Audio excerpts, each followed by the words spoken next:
Pemirsa, musibah kebakaran Pasar Badung yang terjadi beberapa waktu lalu mengundang keprihatinan banyak pihak.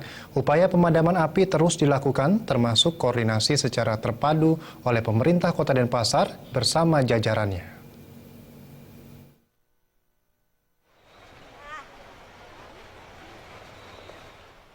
Pasca kebakaran Pasar Badung, upaya pemadaman api terus dilakukan hingga Selasa dengan menggunakan mobil pemadam.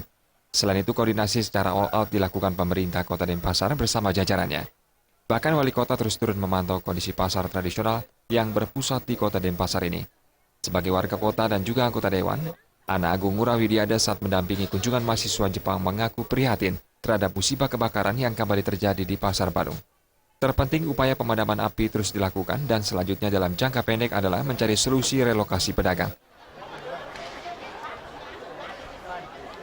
Dan yang paling utama sekarang ini ya bagaimana kita bergerak semua pihak, segala potensi, ya api biar betul-betul mati dan padam. Dan kedua, carikan solusi para pedagang dalam waktu jangka pendek, karena mereka kan pasti menghadapi kerugian yang cukup besar.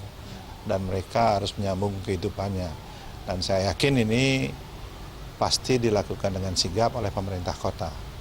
Dan apapun itu ya harus kita all out lah berbuat untuk para pedagang kita.